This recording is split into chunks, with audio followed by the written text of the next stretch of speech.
Hey, welcome to Code with Sandy. This is your space to learn Java one simple lesson at a time. Whether you're a beginner or brushing up your skills, you're in the right place. So grab a cup of coffee or tea, sit back and relax. In this channel, we learn Java by doing. So sit back, relax and enjoy the learning process.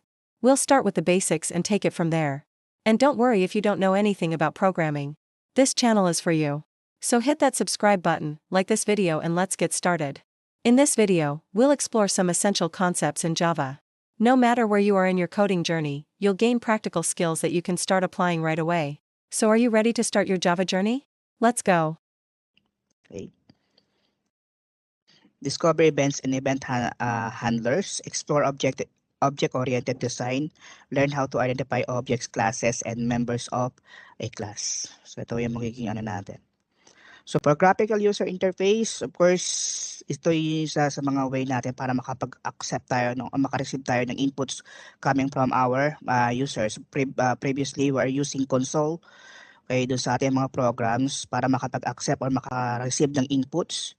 So as a programmer, so we design a prompt, okay, so using a system.out.println, and then we receive an input using scanner class, okay, and as well as dun sa file reader, okay, and print writer. So pa nagpo-provide tayo ng nag-accept tayo, nagre-read tayo ng file. So yun yung ginagamit natin mga classes. So file reader, and then if we're going to output to a file, okay, so doon tayo magdi-display na output sa loob ng file. So we're using print writer naman. So dito is we're going to use different components to design our graphical user interface. So magkakaroon na tayo ng parang window. Okay, then in our window, okay, or pinaka screen design, so we are going to add labels, text field, buttons. So yun po. Okay.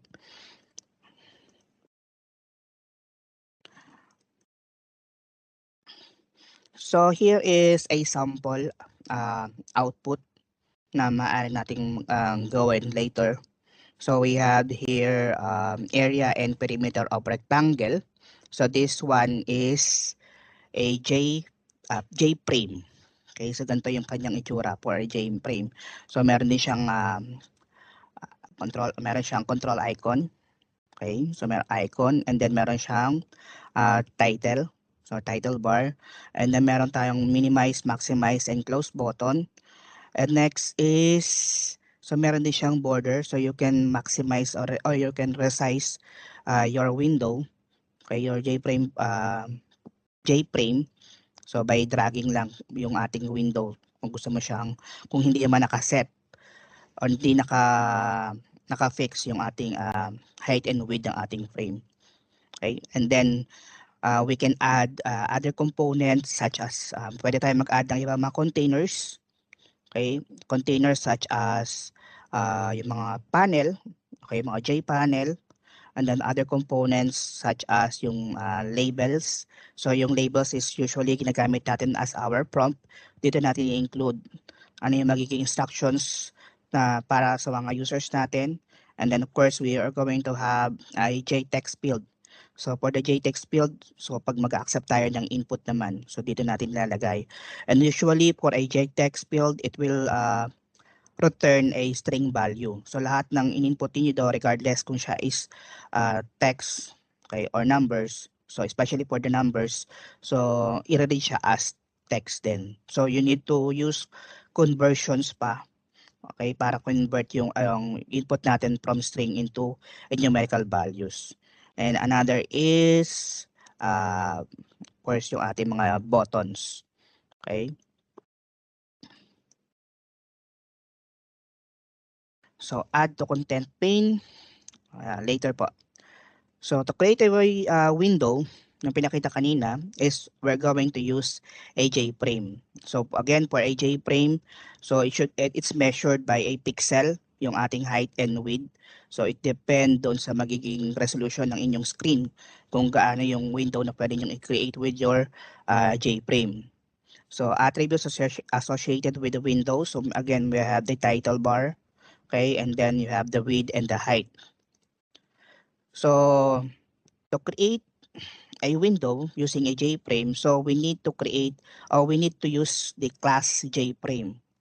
Okay, so class JFrame. So there is a built-in class named as JFrame, and then there are methods. Okay, some methods and some attributes na pwede natin gamitin. Okay, sa JFrame. So some of these methods, okay, so for example this one, we have public JFrame. So these are constructors. Ibig sabihin you can create a JFrame object using this one, public JFrame. Diba? Pag nag-declare tayo ng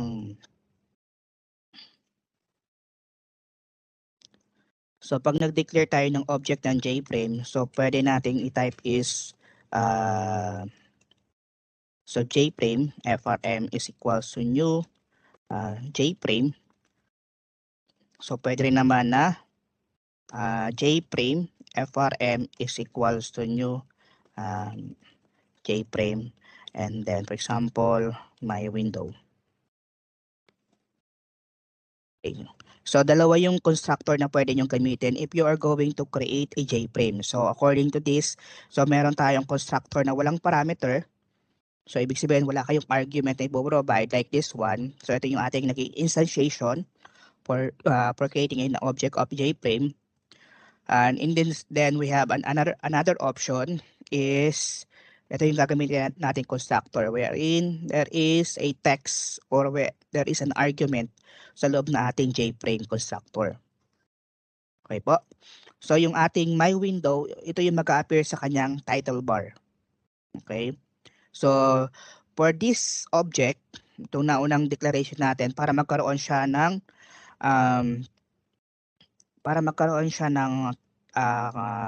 value dun sa kanyang title bar is kailangan niyang gumamit ng method such as frm.set title.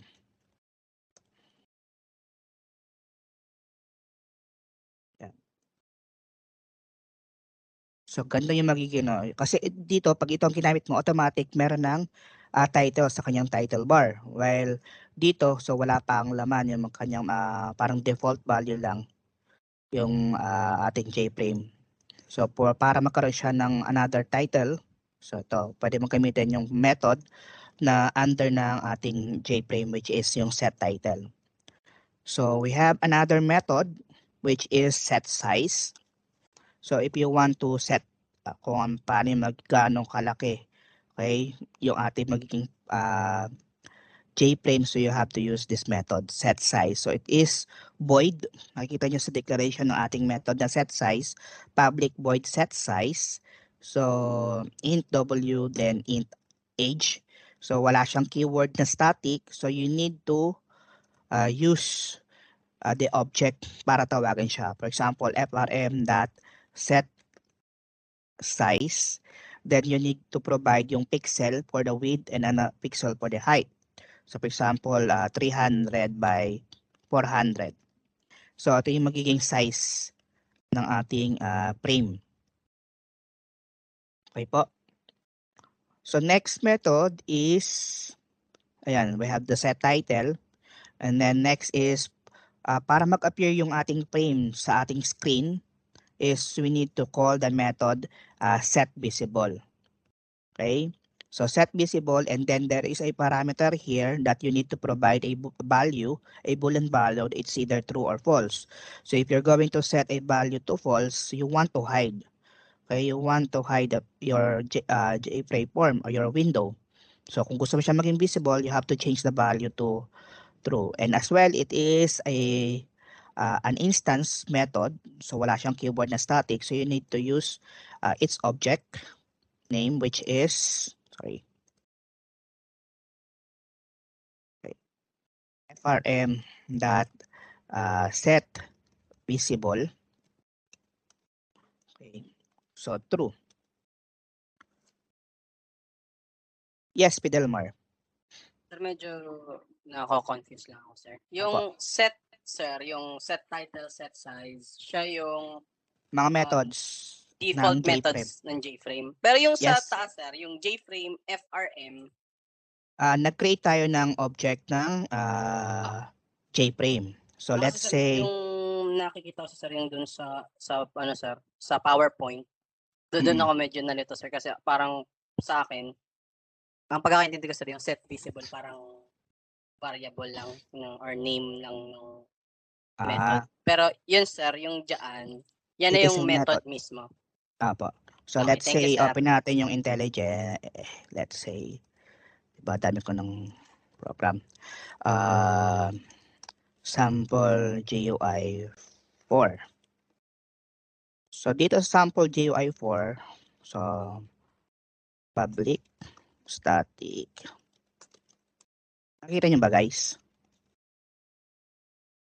Yes po. Okay. So next is, pag mag-create tayo ng JFrame, so we need to import its package. So ito yung library kung saan makikita yung ating mga classes na kailangan natin for GUI. So meron tayong dalawang package usually. So meron tayong java.out. Okay, so import java.out and import javax.swing. So what's the difference between the two is yung java.out, ito yung pinaka parang lumang technology when it comes to GUI design. Okay, so ang pinaka-latest is itong ating javax.swing. So medyo mas enhanced na siya compared doon sa mga classes under ng java.out. But then, this both two packages, itong mga directories or libraries na to, so magagamit natin kasi may mga ilang classes din na nandito sa loob ng java.out. So pwede mo siyang i-import parehas, yung java.out and javax.swing. So, kung ikaw ay gagamit ang focus mo is more on java.out, usually ang magiging declaration mo dyan is frame. For example, frm is equals to new frame. Okay. So, ganito yung kanyang declaration. While if you're going to use swing components, usually it starts with letter J. So, J frame. Okay, JFRM is equals to new J frame. Nakikita nyo yung difference ng dalawa. So you may create GUI using these two objects na to. Yung isa nga lang is, ang gamit natin is yung old frame, wherein, yes, Jerome, Is there any advantage or disadvantage between those two? mas mabigat yung mga components usually ng java.out, and it will be based doon sa kung ano yung operating system na natin parang yung appearance niya is nakadepend doon sa ating operating system na naka-install. Okay. So ito medyo yung JFrame is may lightweight compared doon sa mga java.out components. Okay. So instead of using this one, since it's already old, so ang focus natin ngayon, it's more on paggamit ng JFrame. So hindi na natin i-discuss tong mga frame. Okay po. So we have JFrame, nag-create na tayo ng object. Next is FRM. So for us to use the different attributes and methods under ng JFrame, so of course you need to call the object, which is FRM, then followed by the dot operator. So kasama to sa exam yun last time, di ba? So for us to call the different members and attributes and methods within our class na gagamitin. Okay, so ito. So meron tayong dot operator. Then yun nga, so tatype lang natin kung ano yung methods such as set title. Okay, so my window. Next is frm.setSize. 200, 300. Okay. Next, so pag nira natin to,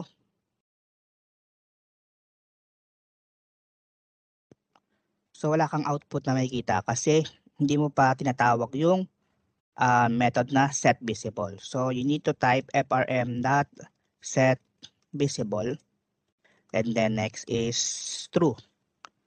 Okay, so then run again.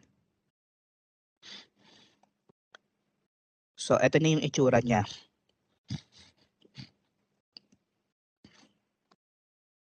Ito na yung itsura niya. So we have so yung size niya is 200 yung kanyang width, okay? And then 300 yung kanyang height. Okay, so by pixel yung ano natin. And the next is meron siyang control icon, which is yung by default icon na coffee.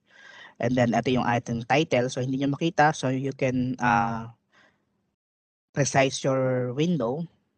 So ito na yung my window, or pwede mong i-set is gawin mong 500 yung width.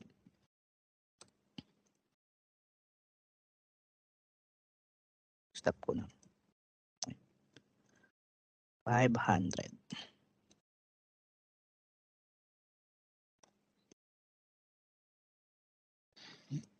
So 500 yung kanyang width and 300 yung kanyang height. So next is set visible, kaya nag-appear yung ating window, yung ating J-frame. Okay, next.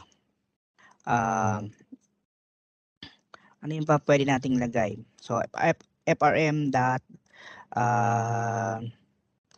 set background. So usually color dot red. Yan. So hindi nag-a-appear yung hindi nag-change yung kanyang background as a pinaka-primary container. Okay? So if you want to apply a background, so you may use other components, okay, such as panel or JPanel. So you may declare, for example, JPanel, okay, my panel is equals to new JPanel. Okay. And then we change the background color of our panel. So my panel dot set background color dot red. Next is we need to add this container to our JFrame window. So frm dot add, then yung ating my panel. Okay. So pag nila natin siya,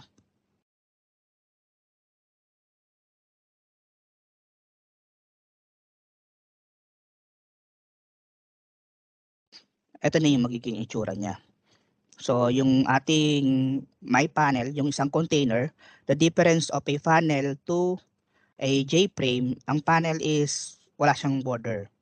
Okay, wala siyang parang square lang siya.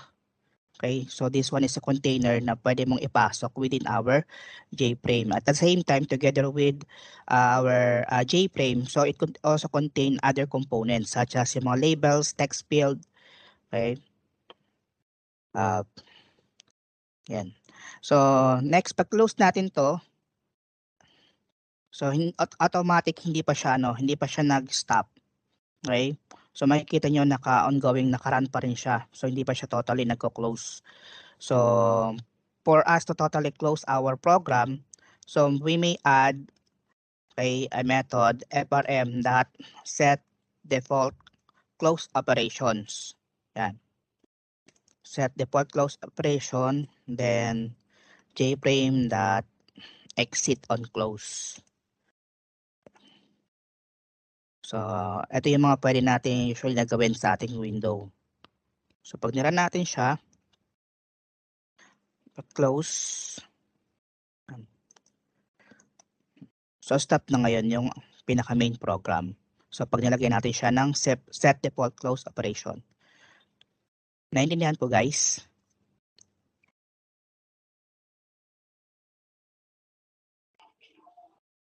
Sir? Yes po, Cheryl. Tanong ko lang po kasi dun po sa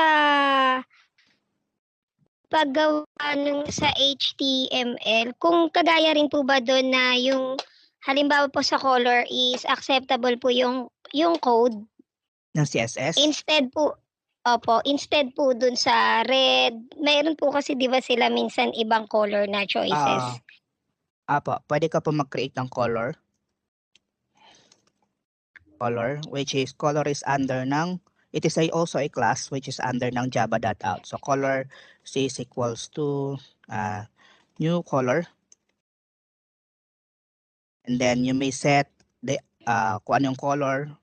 For example, yung color that red na ginawa natin, pwedeng ganito. Or another is pwedeng RGB. So pwede ka mag-provide ng numbers ng RGB Okay po. values. So for example, 'di ba ano 'yon? 125, 225. Okay. 25.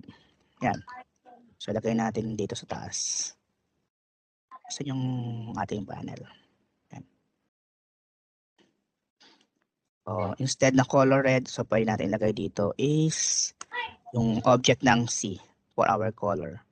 So 125 yung red, so value ng red is 125, value ng green is 255, and value is ng blue is 225. Okay, so pag dala natin siya, nakikita nyo na yung color, ito na yung kulay green. So ito na yung itsura niya.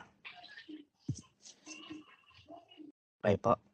So pwede rin naman gawin nyo, dito ipapasok nyo siya. So new color, and then 188, 188. 45, then 6. So, ito yung tsura niya, kulay red. So, alin man sa dalawa, kung paano yung procedure nyo on how to change color. Okay po? Okay po, thank you, sir. Next, yes, Fidelmar. Regarding dun, sir, sa set default close operation, once for example, sir, walang loop, Yes po. tapos na-reach na nung pinaka-program yung end, automatic magko-close yung window. Pwede mag-add ka po doon system.exit 0 Okay, para sir. mag-close siya, yung mismong window. So pagka ganyan, sir, yung command na, sir, pagka kinlose lang yung window mismo tsaka magta-terminate. Apo. Okay. So, pag niranat, so aside from exit on close, may mga ano pa yan eh.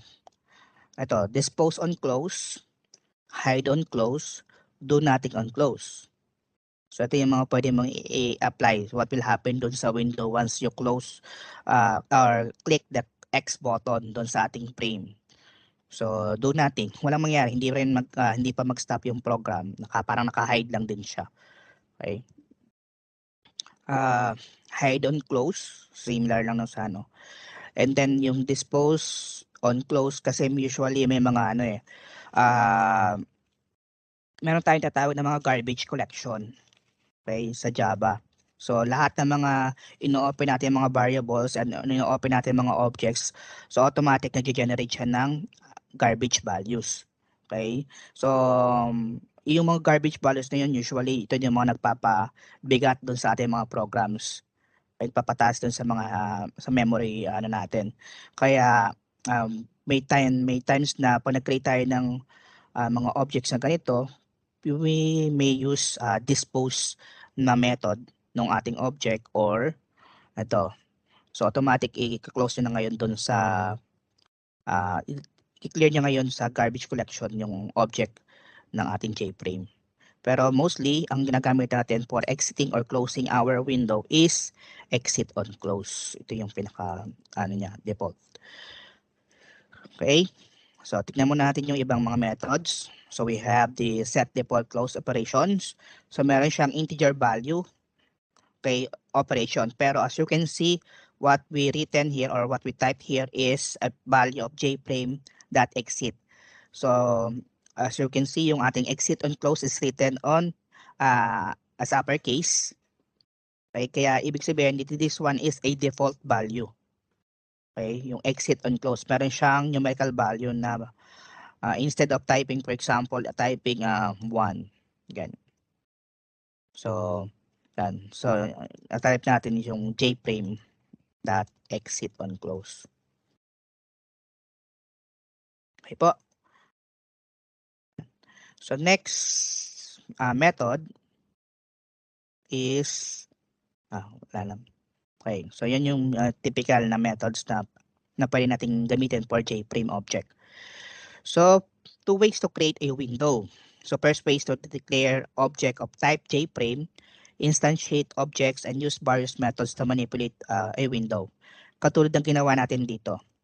So nag-create tayo o nag-instantiate tayo ng ating JFrame. So nag-create tayo ng object na FRM na mag-hold ng instance ng isang JFrame class. And then, ito na. And then the method set title, set size, set visible, okay, add, yan, set default close operations. Okay. So second way is to create a class containing application program by extending definition of class JFrame and then utilize the mechanism of inheritance. So inheritance is one of the concept of object-oriented programming. Okay? So ibig sabihin ng inheritance, so there are built-in classes. So may mga built-in classes na all you need to do is reuse them. So you may reuse them by extending a class. Okay? So paano 'yon? Ang gagawin lang natin, okay?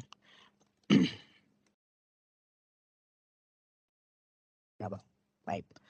So, di ba nakalagay doon sa niya is create a class containing application program by extending definition of a class JFrame. So, pwede na gamit tayo ng extends, okay, then JFrame. So, yan. So, import javax.swing. So, since we're going to use JFrame, so kailangan nating i-import yun. So, public class sample, ito yung ating class name which is GUI5. Then, meron tayong keyword na extend. So, this one is another reserved word. Okay. So, if you're going to use this one, is you are applying the inheritance in Java. So again, this one is your built-in class. Okay, so built-in class na siya.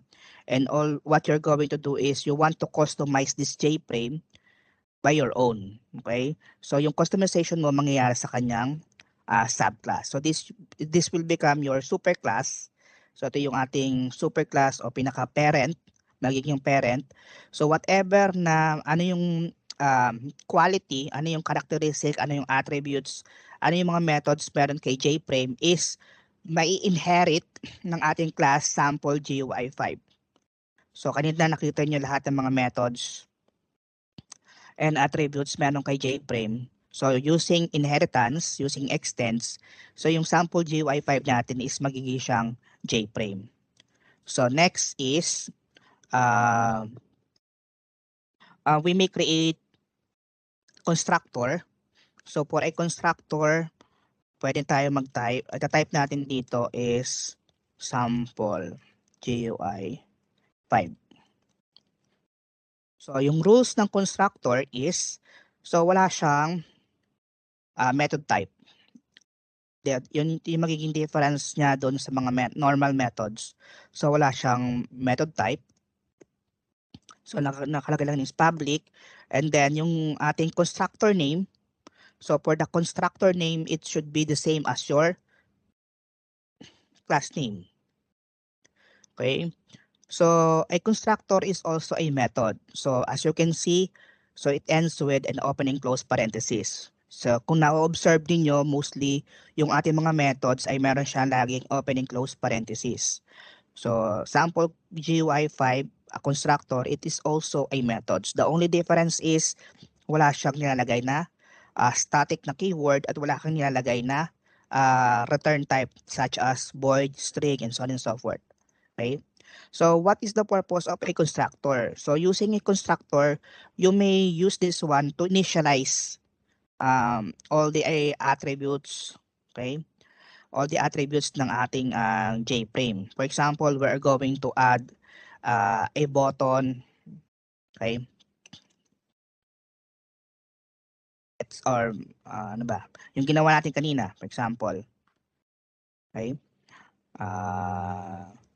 lagay natin ngayon dito is yung kanyang set size. 500 by 300. Okay. Ano pa? Yun nilagay natin sa sample. So, tatanggalin lang natin yung object name. Okay. Set size, set title. Set title. So, for example, my window 2.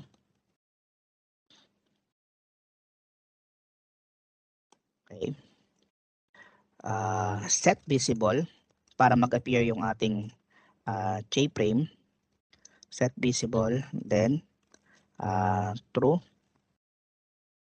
And set default close operation. Exit. Close. Okay. So, yun yung common na methods.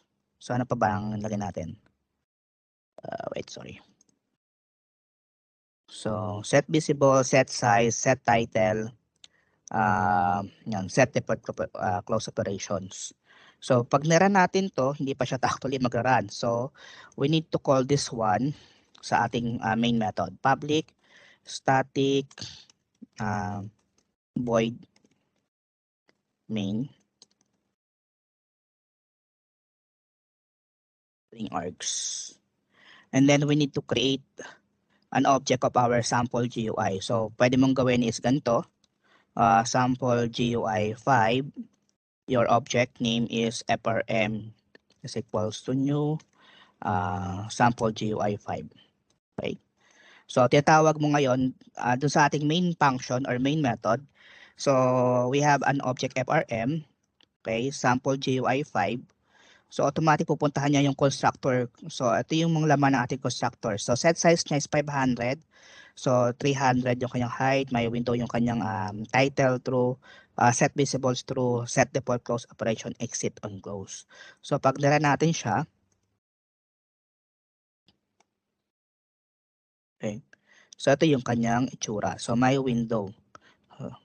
May window 2. Yes, Pidelmar. Question ko, sir. Can we treat this kasi may napanood po ako, sir, sa YouTube na kino-call niya from different .java yung pinaka sir, yung from line 6 to 11. So parang pwede po ba namin din, sir, treat yan na external na parang .css na meron kaming .css file kasi import siya dun sa aming na HTML file, sir, or parang yun na yung external styling namin. Pwede po ba gawin yun, sir?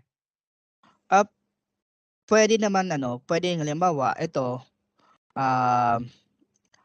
ito yung iyong customize. Okay? So kinostomize mo siya. For example, nag-set ka dito, naglagay ka ng JPanel. P1 is equals to new JPanel. Add natin yung ating panel sa loob ng ating game. So add P1.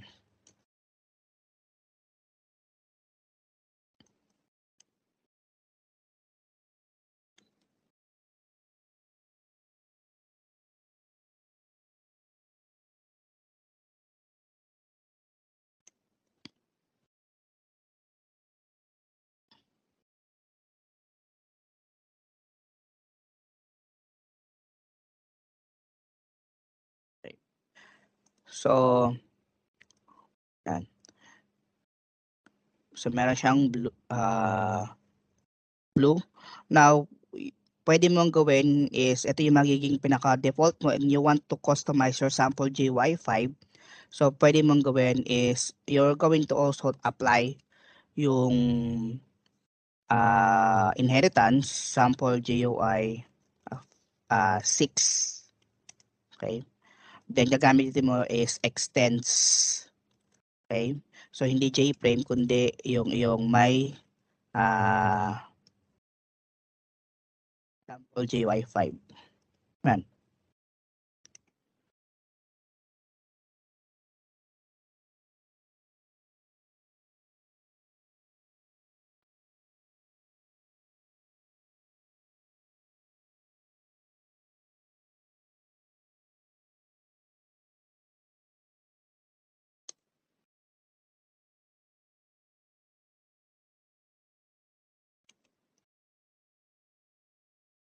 So, pag-learn na natin to. So, kung ano yung itsura ng ang GUI 5, yun din yung magiging itsura ng sample GUI 6. So, yun, you can do another customization, anong gustong maging changes with your sample GUI 5. So, if you're going to make some changes dun sa ating superclass sample GUI, yan. So, magkakaroon siya ng effect dun sa ating sample GUI 6.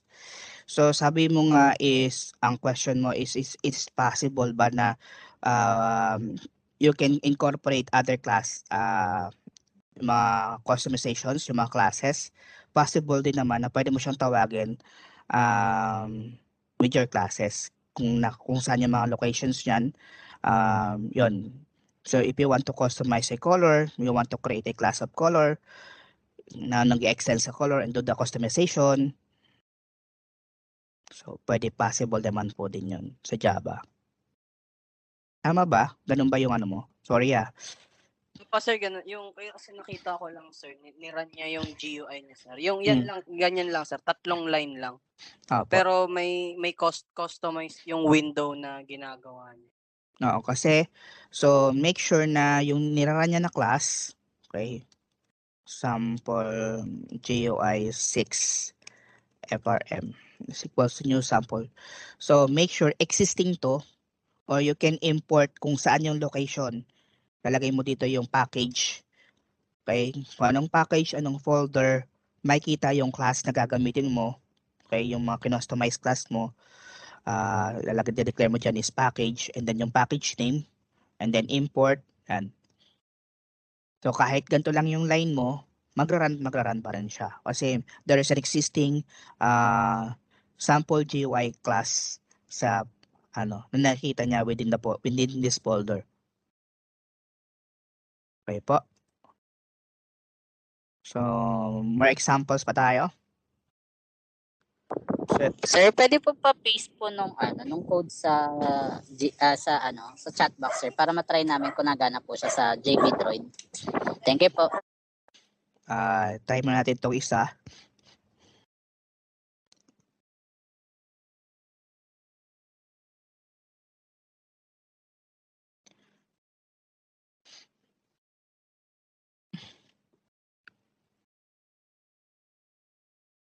Yes, Arenas?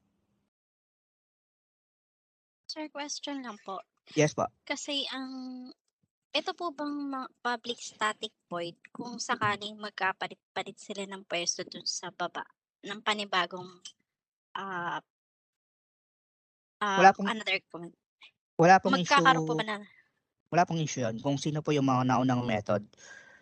So automatic, yung public static void main natin, silagay natin sa hulihan, wala po yung magiging issue yun. So kahit nasa unahan siya, nasa hulihan. So as long as as long as yung meron tayo na main method, and then yung mga method na existing na tinatawag natin dun sa ating main method, so present, so wala pa tayong magiging issue kung kahit magkakaiba yung location niya or yung arrangement niya, iba-iba.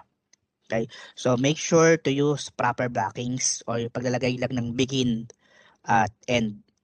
Baka kasi nag-declare ka ng another method dito, nag-declare ka dito ng public void, ganun. So which is invalid siya. So dapat hindi siya kasama nung another method. Okay po? So again, dun sa based on our PowerPoint, so there are 2 ways to create a window. So first is yung pwede tayong mag-instantiate or we can create an object of JFrame, okay, and use the methods. Or second way is we can create a class containing application program extending a definition of class JFrame. So dalawang version yung pag-create natin. So again, ito yung sample natin. So this program, which is sample GUI 4, is so nag-create tayo ng instance ng JFrame, while in sample GUI 5 is we use inheritance. So we extend, okay, with a JFrame class. So nag-apply tayo ng inheritance dito. And then to call the methods under ng JFrame is, so yan. So wala tayong nilagay na object dito kasi by default, ito yung mga methods under ng JFrame. Okay po? So, next pa is, so inner area of GUI window is the title bar, then inside the border. Declare reference variable of type container. So you use method get content paint of class JFrame. So if we're going to add a component sa loob ng ating JFrame, so we need to declare a container. So aside from using a JPanel, so again, sa JPanel is a container, so pwede tayo mag-create ng another container through declaring this. So na yun, yung get content. So sa program natin, if you are going to use the first method on how to create a window is lalagay lang natin yung object name. Okay, so frm, dideclare mo tayo ng container. So container C is equals to frm dot get content pane. Okay, then C dot add. So kung ano yung mga component na i-add natin. So for example, dito natin papasok yung yung my panel.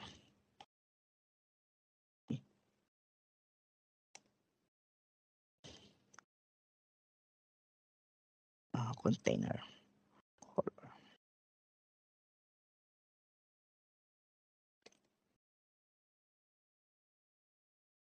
Ganun din yung niya.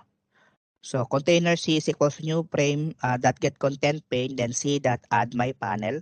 Kasi pag nag-add ka nagpasok ka ng mga components usually dun sa loob ng JFrame, by default yung kanyang style is yung kanyang layout is parang naka card layout. So magpapatong-patong lamang yung mga component mo.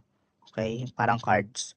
So we can manipulate yung kanyang layout using this one, yung kanyang pag-call sa kanyang container. Okay? And dito naman sa version 2 or another method on how to create a JFrame. So pwede rin naman create ka ng container. Okay. C is equals to get content pane. So again, hindi na natin sinasama yung kanyang object once na nag-extend tayo kay JFrame. So container C is equals to get content pane, and then yun. So pwede nating i-add is C dot add P1. Okay. So ganun. Next is, so yeah. So if we're going to add an object or component within our container, so one method is by using this one, add. Okay, public void add, and then yung ating object. Okay, so pwede tayo mag-add ng text field, pwede tayo mag-add ng button. For example, mag-add tayo ng 2 buttons. Okay, so mag-add tayo ng 2 buttons using yung JFrame. So let's use JButton. Okay, BTN 1, BTN 2. Okay. So make sure ito yung ating magiging variables by BTN 1 and BTN 2. Let's say this one variable na click submit. Okay, or nagpulag na submit. BTN submit, and then this one is BTN cancel. So pag nag-declare tayo ng mga component, so we need to initialize and we need to create, instantiate. So meron tayong P1, meron tayong BTN submit is equals to new JButton. So you may provide a caption or text, ano yung laman ng button. So, let's say submit. Okay. So BTN cancel is equals to new JButton. Ito naman is cancel. Okay. So of course we're going to add our B1 and B2. Okay. So ano magiging appearance niya? So i-add natin siya sa So add BTN PTN submit.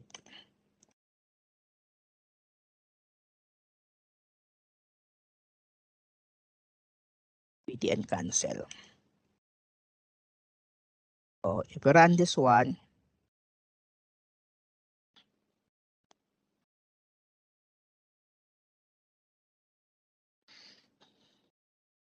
okay.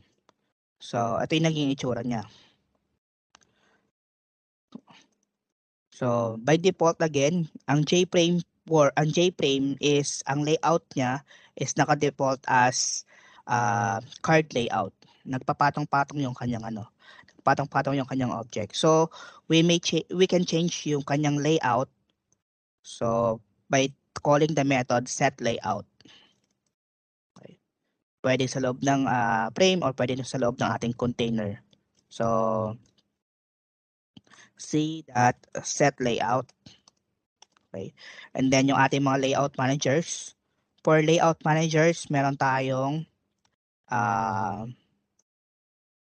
flow layout. Okay. Meron tayong card layout. Meron tayong border layout. Meron tayong grid layout. And so on and so forth. Actually, marami pa yung mga layout managers. So ito lang yung basic layout managers na pwede natin gamitin. So if we're going to use a flow layout, okay, tingnan natin yung magiging appearance niya. Create tayo ng flow layout. Flow layout. FL is equals to new flow layout. So FL. So pag naran natin siya, ito yung itsura niya. So meron tayong tatlong components na ka-add sa ating container, which is one is yung ating panel, then ating button, submit, and cancel. So usually using a flow layout, nakano siya, by default, naka-centered siya, lahat ng mga components. Okay? Then pag nag-a-add tayo, so mag-move siya to the left, yung mga components. Okay? So, halimbawa, ganan. And then, once na hindi nakasya doon sa ating container, so, halimbawa, nakaset lamang yung, then mag-move yung component to the next line. Okay? Ganun po sa flow layout. And then, you may change kung ano yung, kung center alignment yung natin sa flow layout. So, lalagay lang natin dito ay flow layout that right. So yung component natin is mag-a-appear sa right side. Okay? So kung gusto mo siya mag-appear sa left, mag-wave mo lamang kayong left.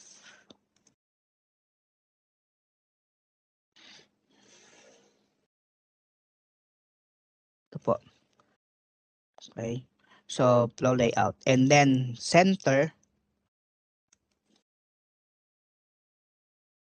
So katulad lang ng default. So naka-center siya yung ating mga component. Okay? So another layout manager is card layout. So kanina napansin niyo na yung card layout, 'di ba, nakaano siya by deck. So kung magpatong-patong lang siya. So next is border layout. So border layout,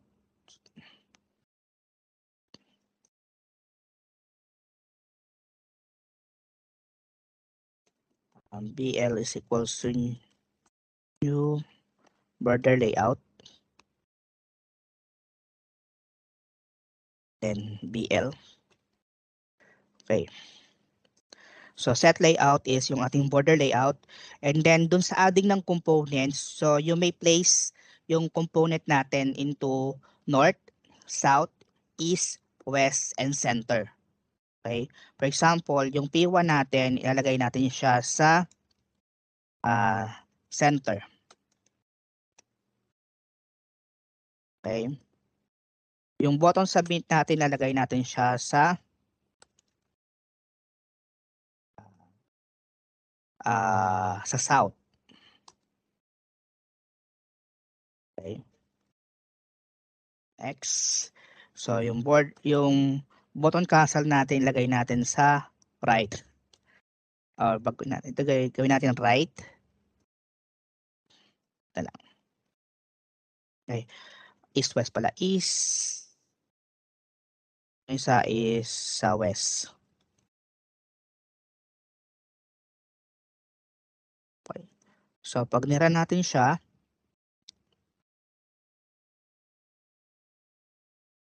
oh, sorry.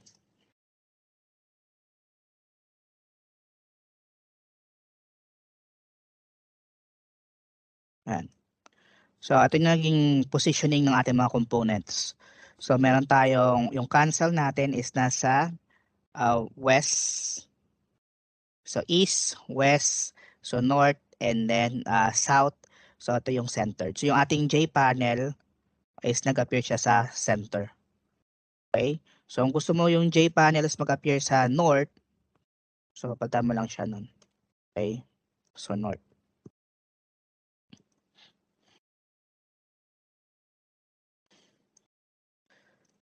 Yan. So yung mga containers, you may apply different set layout. For example, you may have several J panels. Meron yung J panel 1 nakalagay sa north, yung J panel 2 nakalagay sa center, and then yung J panel 3 is nakalagay dito sa south. Possible yon.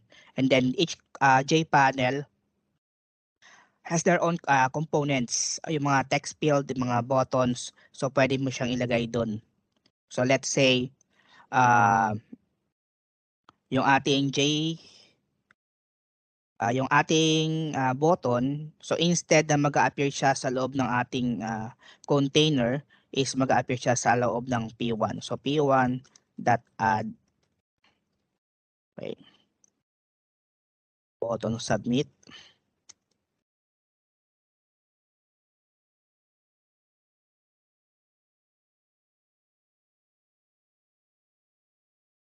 Button cancel.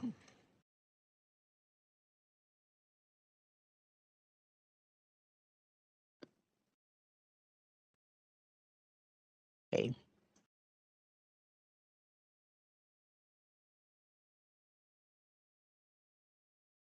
So yan.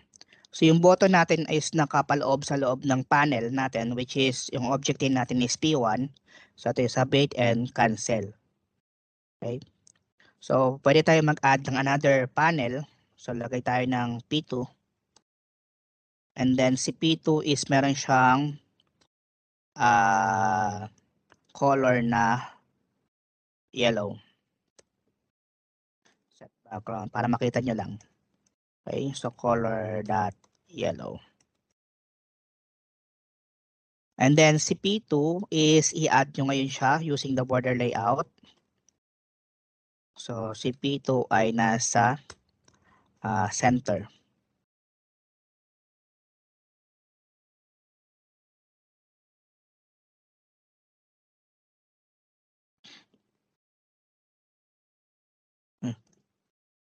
Ba?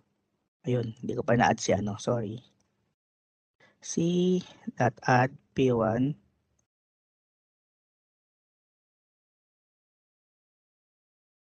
Ano nangyari? Center. Di pa naka P2 is equals to new. Di pa na.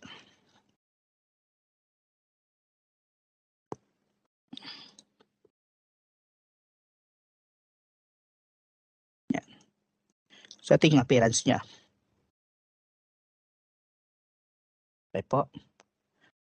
So if you want to change,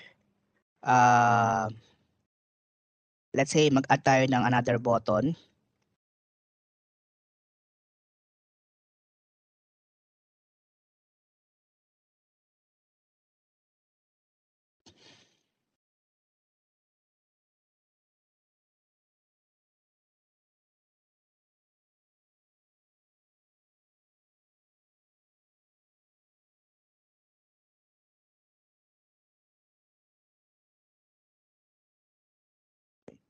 And then pwede natin siyang ipasok kay P2.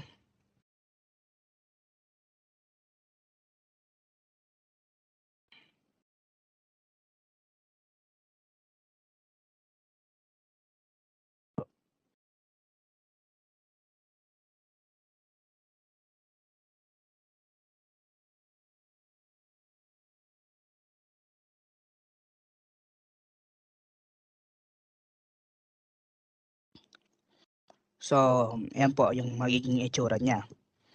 Okay? So, you may also change the layout of your panel, yung container mo. So, let's say this one is yung ating P2, gusto natin siyang gawing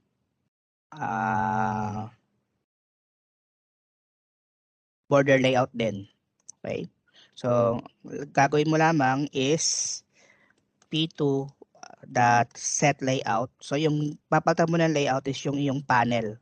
So, by default, ang layout manager ng panel is flow layout. So, if you want to change the layout, so again, the method set layout, then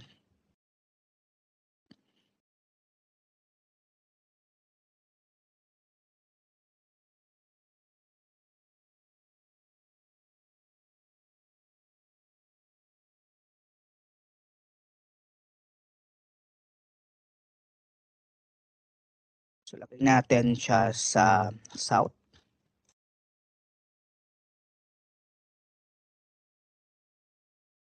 Si P2 is sa east.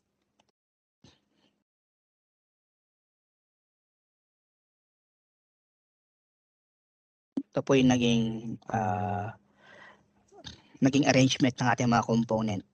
So, different yung layout natin, it will depend kung ano yung gagamitin mo. So, pag flow layout, so by default, yung appearance and then yung adding naman components, it will appear at the center of your component. So, like this one. Okay? So, currently, our panel is by default flow layout yung kanyang layout manager. Okay? So, yung ating P2 is from flow layout, change natin siya into a border layout. Kaya nagbago ngayon yung position ng ating B1 and B2. So we assign the button B1 dun sa south, which is this one. And then yung border layout is yung para sa B2. So magkaiba sila ng layout managers yung ating yung ating panel 1 at yung panel 2. At the same time, yung ating container, okay, which is naka-default siya as border layout naman. So sinet natin siya as dito. So ito yung ating container. Ang layout niya is border layout. Yung ating P1, so wala tayong nilisinet na layout manager. Okay? So by default, ginagamit niya is flow layout. And then yung ating panel 2, which is P2, so change natin siya from flow layout into border layout. So pwede mo siyang pagpapalit-palitin. Okay, a combination. So, it depends na lang on what container yung pinapalitan mo ng layout managers. Naintindihan po? So, another one is a grid layout. Okay? So, okay na tayo sa border layout. So, border layout, yung appearance ng ating mga component o you may add your components sa north, east, south, west, and center. Okay? And next is yung ating grid layout. So for grid layout, from the word grid, so yung positioning ng components natin is by rows and columns. Okay? So yung grid layout natin, so grid layout, GL, example, is equals to new layout. And then, ilalagay mo dito ngayon ilang rows at ilang rows and columns meron yung ating yung ating grid. So, as you can see, meron tayong dalawang panel, okay, si P1 and si P2. So, let's say, gawin natin siyang 2 rows and 1 column. Ibig sabihin, so apply natin yung grid layout sa ating container, GL. So, magbabago ngayon, hindi natin kailangan yung border layout sa ating container. Mawawala na to. Okay.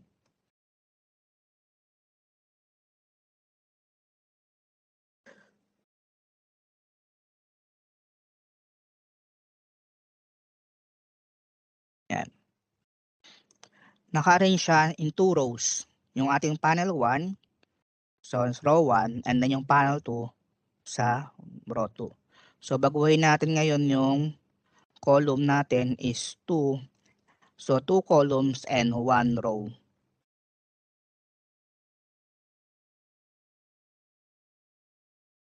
So yan po ang naging itsura niya. So okay, so naging 2 columns and 1 row.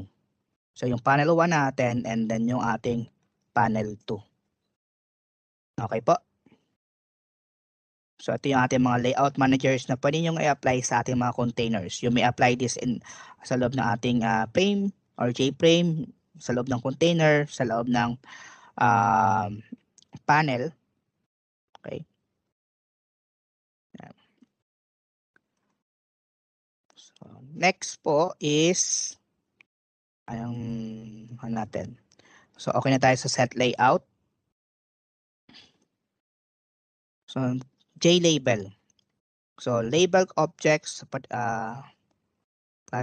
used to create labels. So static text. Ibig sabihin once na nira natin yung ating program o nira natin yung ating graphical user interface, is wala ka ng way para i-edit yung laman ng ating label component. Okay? So label, meron siyang title, meron siyang width and height. Example, nag-add tayo ng button. Burahin ulit muna natin si ano. Okay. So ito na lang.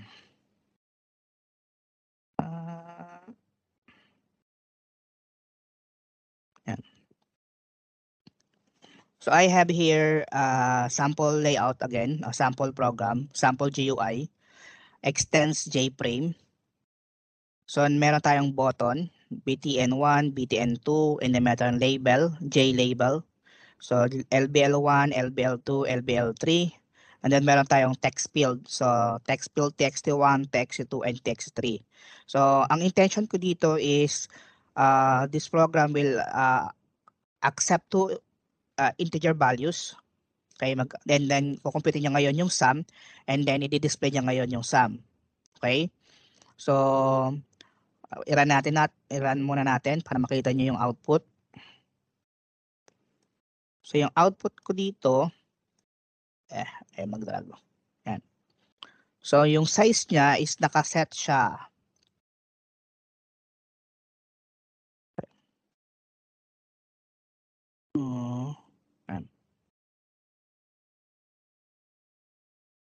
So yung size niya is nakaset by 200 by 400. 200 yung width, kaya ganito. Then 400 yung ating yung kanyang height. And then ang ginamit na layout manager dito is a grid layout. So as you can see, so meron tayong set title, sample GUI. So hindi lang siya nakikita, pero ito yung kanyang title. Then we created a container sa loob ng ating JFrame. So container C is equals to get content pane. The next is C.set layout is equals to new grid layout. So meron tayong 8 rows and 1 column. Okay. So meron tayong label, text field, label, text field, label, text field, button, calculate, and button cancel. So of course, so once you declare these components, to mga gagamitin natin na components, so we need to instantiate those objects. So LBL1 is equals to new JLabel. So yung caption niya is, ito yung mag-appear sa loob ng label, enter first number. Okay, so ito na yung enter first number. And then next is, you may change the alignment of your text or caption sa loob ng ating label by using this one, swing.constants.center, kaya naging siya, naka-center align siya. Okay? So kung gusto mong ilagay siya sa left, so swing.constant.left. Before, ang nilagay dito is label.center, JLabel.center, JLabel. that right, ganun. So, pwede rin naman yun. So, label 2. So, LBL2, which is this one, enter second number. So, ito yung kanyang caption. Next is LBL3. So, yung sum. So, ito siya. Next is, meron tayong text field. So, dinagdag ko na dito yung text field. So, mag-accept tayo ng input. So, the difference between the label and text field, so hindi natin nababago yung prompt o yung caption niya, while dito sa text field, pwede tayo mag-input ng values. Okay? So, yan. Next is, for JLabel, you may also use yung constructor na walang parameter. So, ibig sabihin, ang tinype mo dyan is parang J label. So, LBL1 is equals to new JLabel. So, ganito lang. Ibig sabihin, wala siyang caption or wala siyang text sa loob. Okay? So, if you want to include a text dun sa ating label 1, so LBL1 dot set text. Then, maglagay ka ng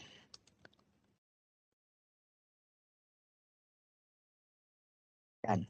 So, ganito yung gagawin mo if you want to add a text or caption within your label. Or, yun nga, you may use another, yung second way. So, LBL1 is equals to new JLabel. Enter first number. So, ganito yung naging instantiation natin. So, yung isang instantiation is meron siya ngayon na alignment. Okay. So,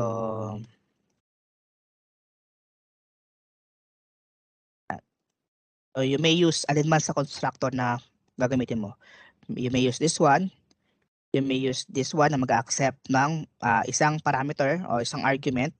O you may use this one na mag-accept ng dalawang argument. Yung isa is text and then yung isa is integer.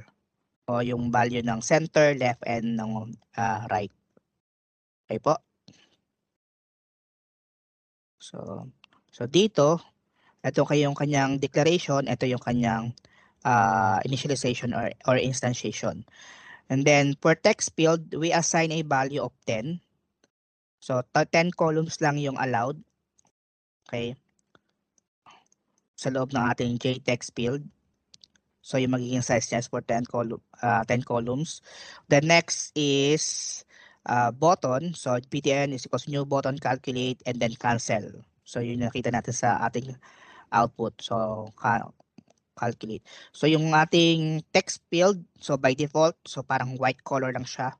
Wala siyang background. Next is inad ko yung label text 1, label 2 text 2, label 3 text 3, button 1, button 2. So tignan niyo yung tignan niyo yung sequence ng pag-a-add ng ating component. Okay, so una muna yung label followed by text field, label, text field, button 1, button 2. Baka kasi gawin niyo lahat label yan. Add label 1, add label 2, add label 3. So, mangyayari, puro label yung kakasunod na mag-a-appear sa output ninyo. Nakukuha po? Okay? So, dapat yung imagine nyo yung magiging appearance na magiging output niyo. So, kung ganito yung magiging arrangement niyo, so make sure, yun nga, label yung prompt and then yung input, label, input, yan. And so on and so forth. So, next is okay, so na-add natin yung ating mga components sa loob ng ating container. So ito na yung naging arrangement niya. So nag-create tayo ng font. If you want to change yung font ng ating mga text field, you may change the font of your label. So you may do this one. So you may create an object of font. So font F, yung font is under ng java.out. Okay, so java.out siya. Okay, so F is equals to new font, and then ito yung ating font face. Anong gusto mo maging font face ng ating mga label? Then font.bold, Okay, so kung paano mo siya, yung formatting, bold, is either bold, italic, and plain. Yung magiging ano. Okay, underline. Then meron tayong size. Yung font size niya is 15. So, dito sa label 1, kinostomize natin siya. LBL1.setFontF. Okay, kaya ngayon, yung label 1 natin nagbago. Bukod sa tignan nyo yung kanyang size ng font niya, mas malaki compared dun sa label 2 and label 3. So if you want to apply this one, yung font ng label 1 dun sa label 2 and label 3, so gagawin mo is set font mo bawat label mo. Okay? So mangyayari is, type mo ngayon dyan is lbl2.setFont, lbl3.setFont. So kung gusto mong i-apply din siya sa loob ng text field mo, since pwede siya, nag-accept din siya ng text, is yun. You may also apply set font sa loob ng text field. Okay. And then next is, para makita natin,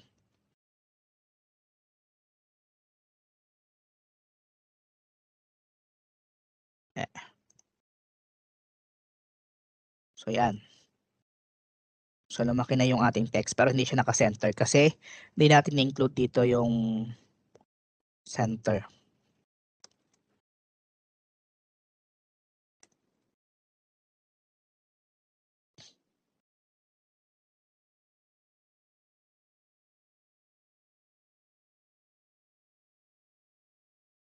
Okay.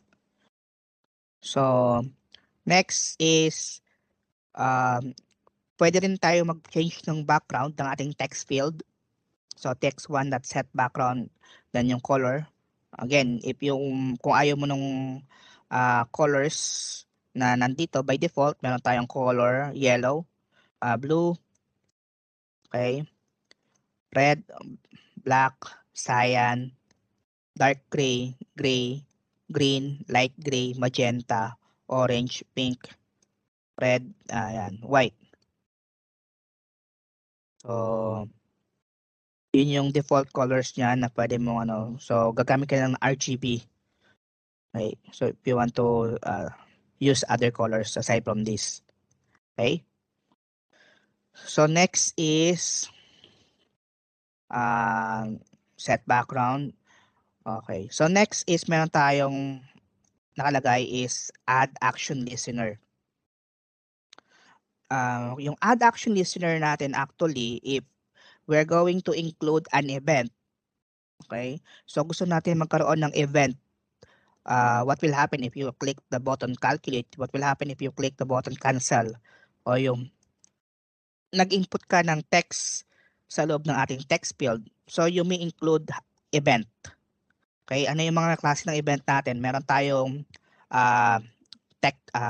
input event. Okay, so pwede tayong mag-assign ng event. Input event, pwede tayong mga key events. So ibig sabihin, gumagamit tayo ng keywords for the input. Okay, so and then meron tayong mouse event. Okay, yung mouse click, okay, mouse up, mouse down, yung yung ating mga mouse drag and drop, yun. And then meron tayong text event, meron tayong window event and action event. Okay, so ibig sabihin yung parang yung generic niya is yung action event. So anything na makareceive ng actions itong mga component natin, so meron siyang pwedeng i-trigger. So let's say itong ating calculate, so nag-input tayo ng first number, let's say 10, second number is 15. So once you press calculate, it should do the calculation in ng sum ng 10 tsaka ng 15. So 10 plus 15 is equals to 25. At the same time, once you press the cancel, so meron din siyang event na gagawin. So para mag-trigger yung event nito, so we need to assign this one, add action listener. Okay? So this, supposedly, you may create a handler, event handler. You may create a class.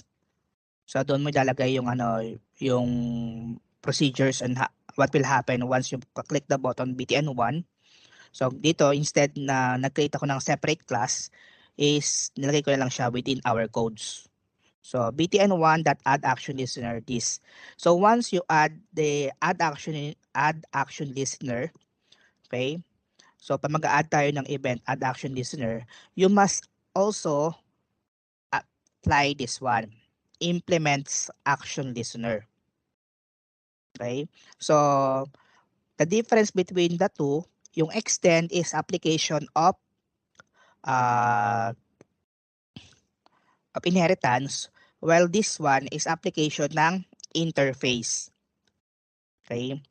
So ano yung interface? So yung interface is a class, same as a class, but ang content niya is mostly yung mga tinatawag natin na abstract methods, parang template na mga methods lang na pwede nating i-apply with our class. Okay? So under ng action add action listener, so there is one method declaration which is action perform. Okay? So yun lang yung method declaration na nasa loob ng action listener. So once you implement an action listener, it is a must, okay, that all methods doon sa loob ng interface is i-implement sa ating code, sa ating class. So ito yung naging application niya. So public void action perform action event. So ito yung laman niya. So maglalagay ngayon tayo ng body for that particular method, yung action perform. Okay? So once na naka-receive ng action, yung button 1, nag-click ng mouse, okay? So matitrigger ngayon yung action perform. So next is, what will happen here is, ito yung pupuntahan niya. Public void action perform action event. So if e.getSource, so ito yung method, e.getSource, kukuhanin niya ngayon sino yung nag-trigger from all those components or objects na nasa loob na ating frame, sino yung nag-trigger ng event. So kukuhanin niya ngayon yung source. So e.getSource that equals, so yung source niya is sa button 1. So what will happen kay button 1? So kukuhanin niya ngayon yung laman ng text field 1. So ito yon, txt1.getText. So ni-receive natin, kukuhanin natin yung laman ng text field. So txt1.getText and txt2.getText. Since we're going to perform calculations, and this number should converted into numerical values. So kaya nagkaroon tayo ng integer.parseInt. Okay? So integer.parseInt txt1.getText. So int, then assign to variable num1. So the same dun sa txt2. So int num2. The next is we have int sum is equal to num1 plus num2. Okay, ito na yung computation yan. And then what will happen is we're going to assign or dapat magdi-display yung value ng sum sa loob ng text tree. So to do that is, ang ginagamit nating method ngayon is set text. So set text followed by, since yung sum natin is a numerical value, kailangan ang ipapasok natin sa loob ng text field natin ay text. Kaya nagkaroon tayo dito ng parang double quote, and sum para mag-convert siya into string. Okay? So para mag-convert siya into string. So yun po ang nangyari. Kaya double quote plus sum. Otherwise, if ang naka-receive ng event, ang na-receive na event is galing kay button 2, so system.exit 0. So magko-close ngayon siya yung ating yung frame. Okay? So aside dun sa pag-click natin yung close button, magko-close siya. So you may also do assign a component na pwede mag-trigger ng pag-close ng inyong program, which is yung cancel. Okay? And then the last method, we have here the main function, yung main natin, public static void main string args. So nag-create tayo ng object ng sample GUI natin, which is yung ating class. So pag nira natin to, i-apply lahat to. Okay? So mag-a-apply ngayon siya lahat ng nasa loob ng ating constructor sample GUI. And another thing, so ito na yung ating self-default close operation. set size 200 by 400, set location relative to null. What will happen here is yung ating output, yung ating JFrame is mag-appear dapat siya sa center screen. Since naka-dual monitor ako, kaya doon sa isang screen siya nag-appear. Pero usually, if you have a single monitor, sa pinaka-center screen ng iyong monitor, mag-appear yung window, yung frame. Okay? Then set visible to appear yung ating component. So again, once you click calculate, so nag-display is 25 and then cancel. So close ngayon yung program. So ganun po yung mangyayari sa program na to. Okay po. So again, nangyari? Ay, color dot.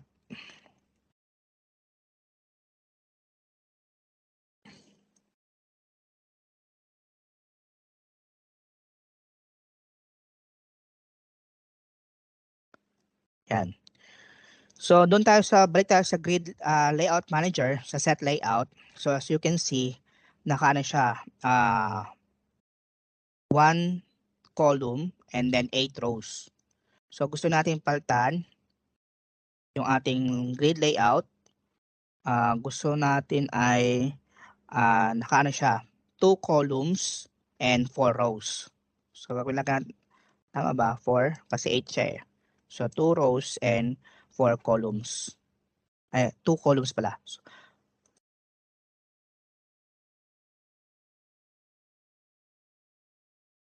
Okay. So ito yung naging appearance niya. So pwede mo naman i-maximize yung ano. Yan. Ito yung ating first table.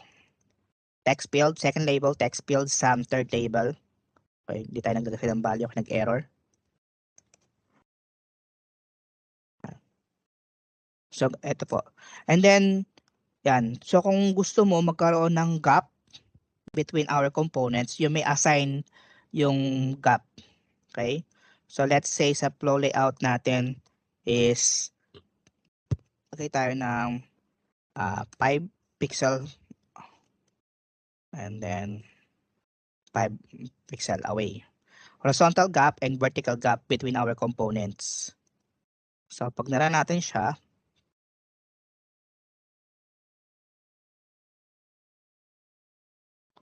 yan.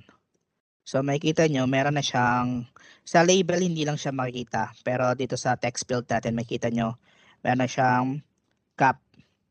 Okay? A vertical gap, so 5 pixels from text to 1, text to yan. So, ganun din dun sa ating button. Meron siyang horizontal gap naman na 5 pixels away din. Okay po? Question? Buhay pa? So far. Sige po, ano pang kailangan ulitin? Nanginginig pa, sir. So, ito yung program. Using second method, yung nag-extend tayo through a JFrame. Itong isa naman, yung sample GUI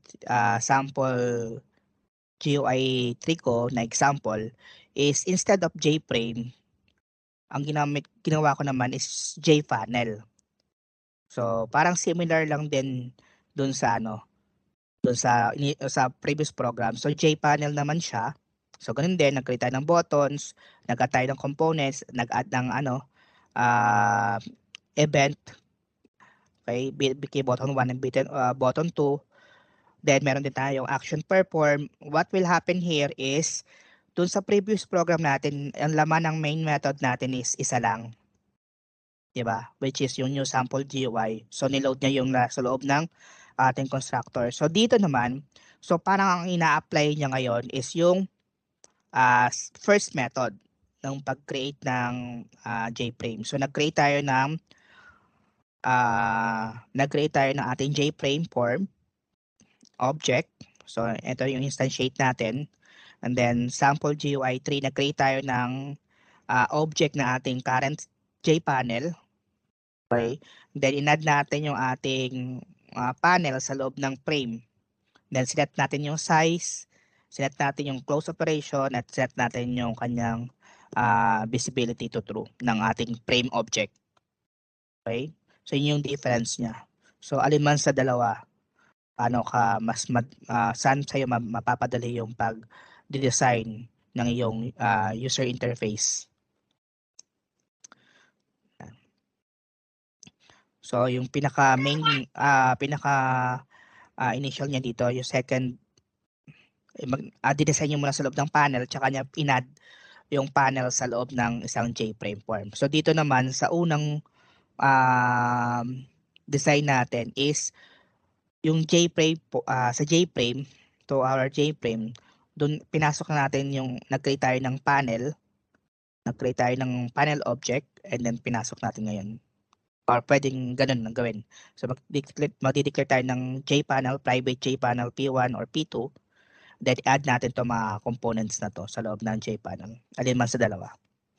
So again, the difference between a JPanel and a JFrame. So yung panel, so it is a simple container na walang border. Okay? So unlike yung sa JFrame, so meron siyang title bar, may minimize, maximize, close, and then meron siyang border. So pwede mo siyang i-resize. Okay, yun po yung difference. Sample 3 ko, ay ano ba yung mga sample ko dito? Sample 3, ano yan? Sample 4,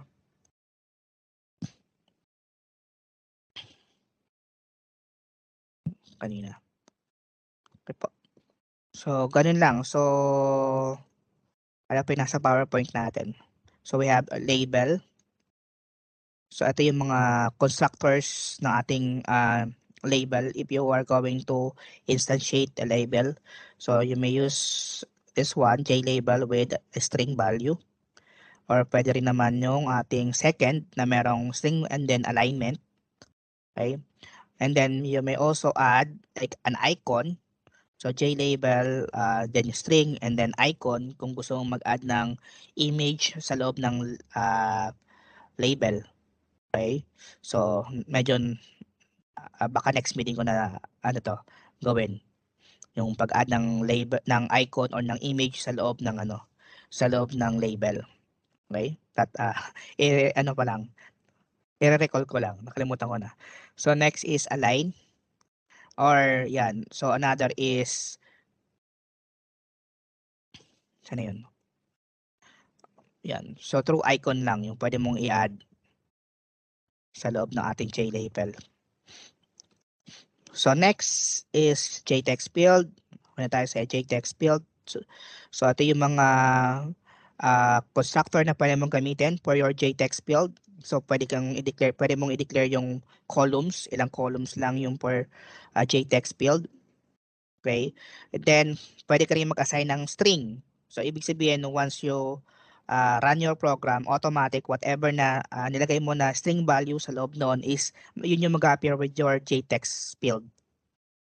Okay? So next is yes, Jerome. Sir, parang lumalabas JLabel din siya. Hindi. Ang difference kasi noon is once na nira natin yung program at merong, halimbawa dito, so nilagay natin sa ating text field. So instead of column, nilagay natin sa text 2 is testing. So nira natin. So may text na siya sa loob. Meron. Yan, testing. Nasa loob na siya ng ating text field. So, yun nga lang, pwede mo siyang delete. Nabubura yung laman. Unlike na sa label, hindi mo mabubura yung laman. Okay? So, pwede mo rin namang iset yung kung ang text field mo ba is editable or hindi. Okay? So, pwede mong, gumamit ka ng, for example, txt2.set editable. Enabled, yun. Pwede mo siyang naka-enabled ba siya or set edit. Ibig sabihin, pag enabled, pag naka-false, parang mag-gray color lang yung ating text field. Okay, pero hindi mo magagalaw yung laman niya. Editable. Okay, so sinet natin to as false. And then run.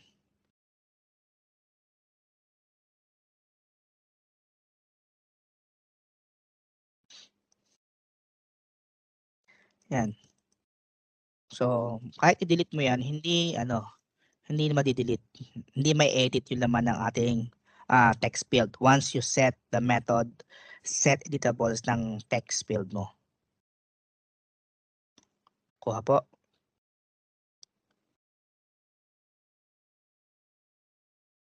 Okay. So, next, balik natin sa dati.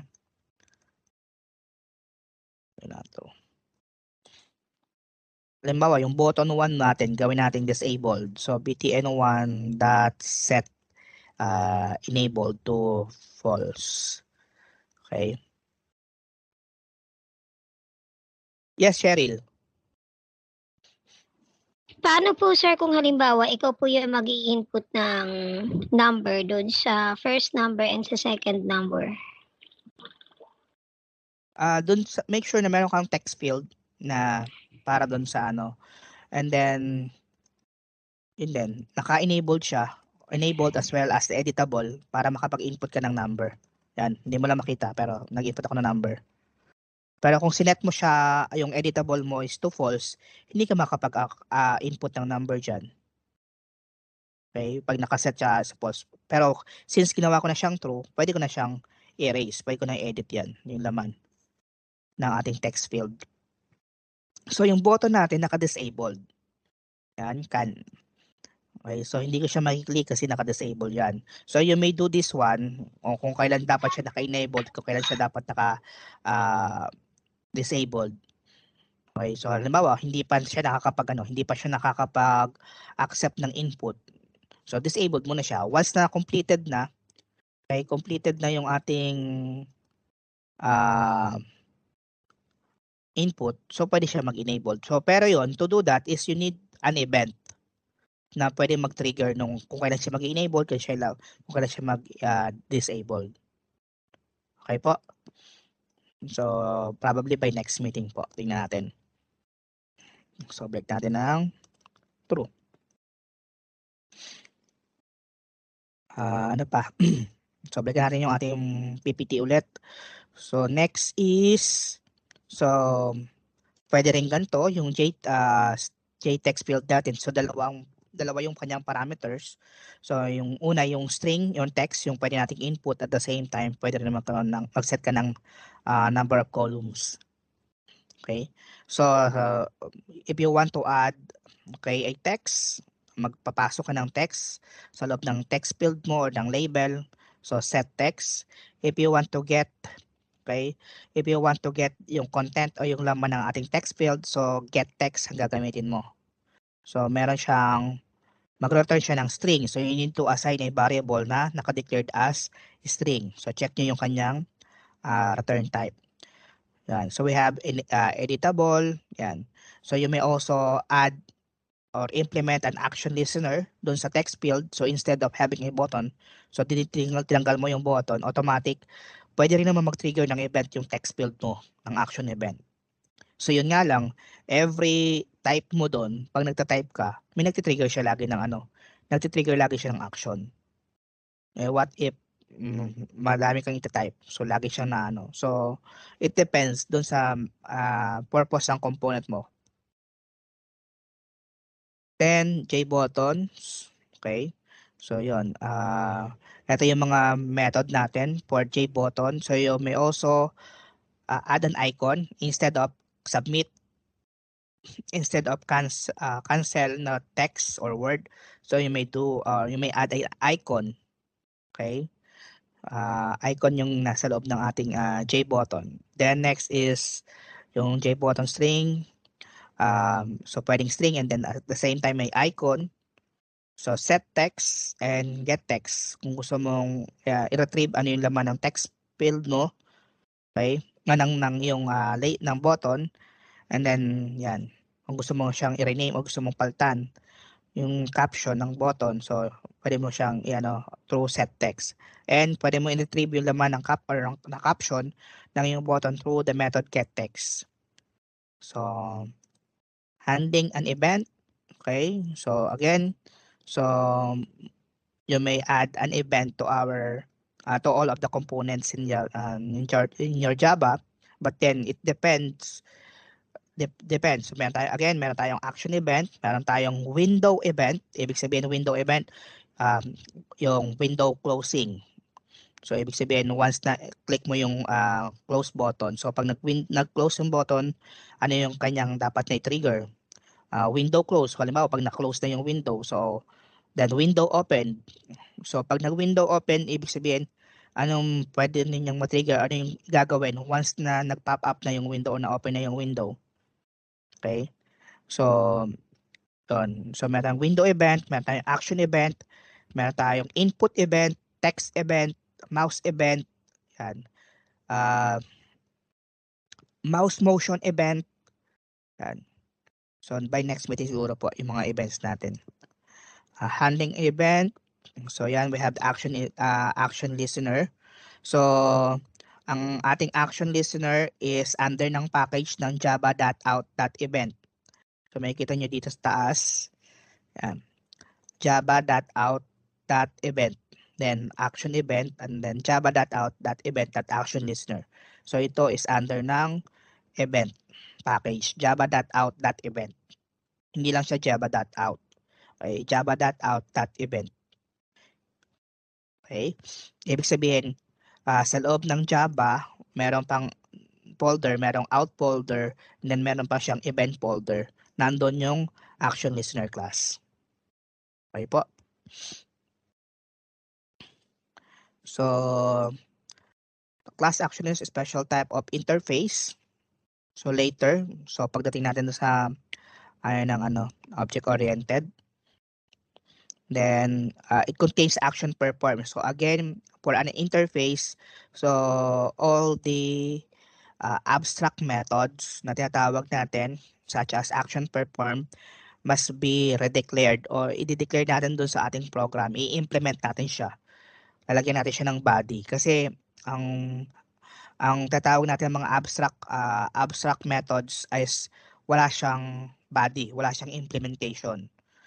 Pero required natin, once na ginamit natin yung method na yon o yung interface, so lahat dapat ng mga methods na nasa loob ng interface na yon is i-implement natin sa ating program.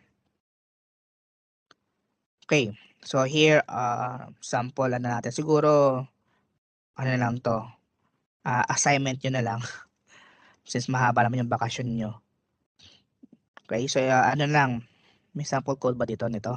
Wala. So, lang po to, sample program ay yung assignment guys gagawin nyo for then submit by next meeting. I-upload ko na lang later yung ating PPT. So, dito sa PPT natin is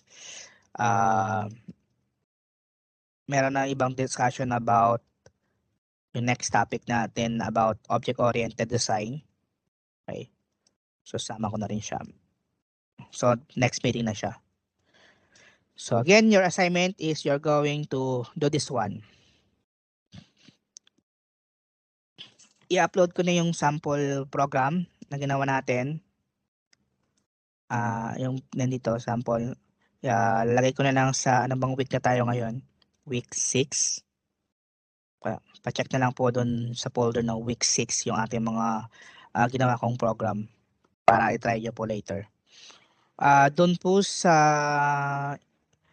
issue ng JDoodle tsaka yung sa JB Droid. So hindi ko pa siya natatry. Na-try ko na actually mag-run ng graphics ng mga ganito. So ayaw talaga. So naghahanap ako ng ibang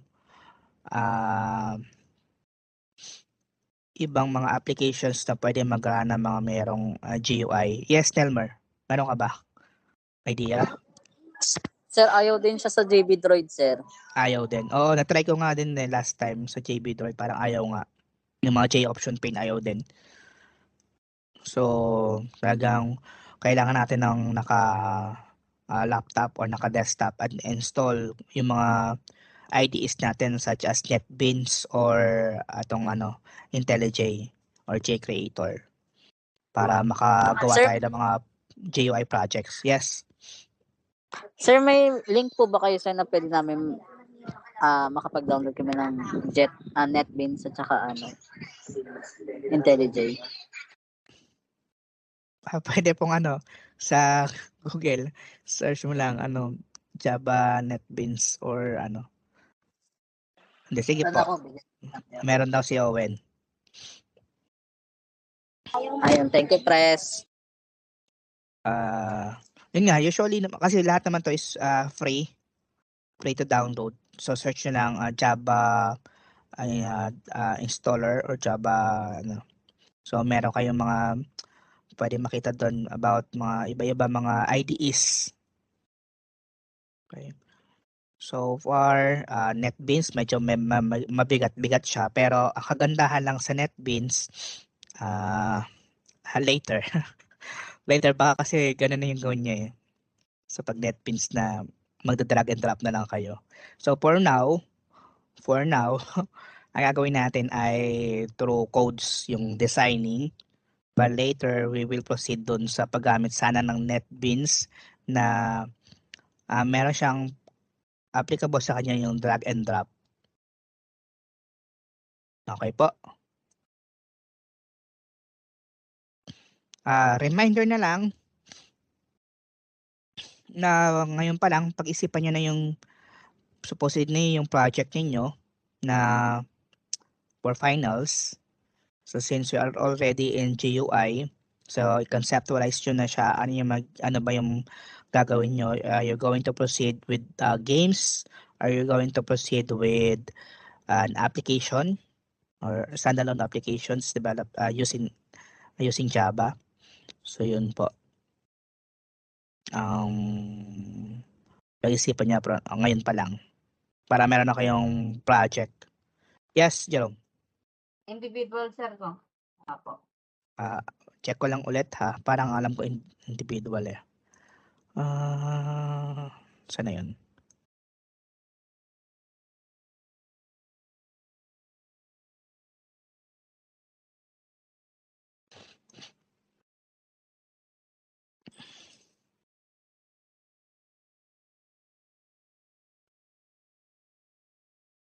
Diba, sir? Parang individual nga.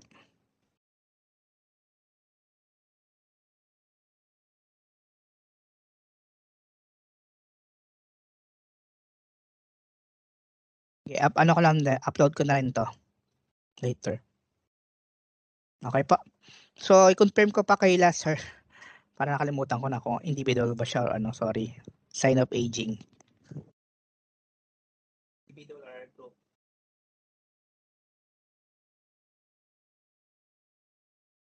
Anong oras na? 8:25. May questions pa? Nakatulog ba kayo? Haba. Parang humina, sir, yung audio mo po. Sisipon lang ako.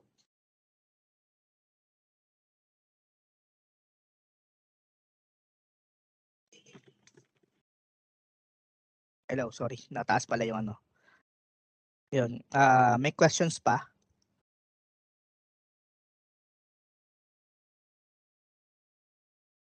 Wala na po.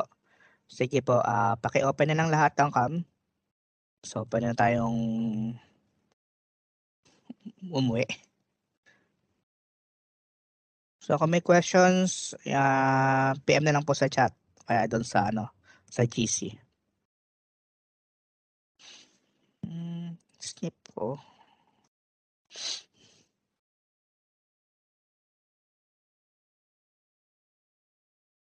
Na yung iba. Large gallery.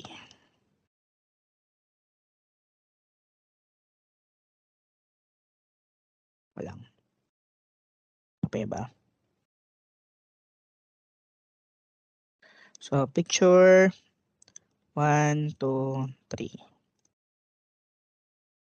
Okay na po. Thank you very much, guys. Bye, sir. Thank you po. Ingat po kayo. God bless po. Thank you, Okay na ba tao? sir. Happy vacation. Salamat, sir. Happy vacation. Salamat po. Thank you, sir.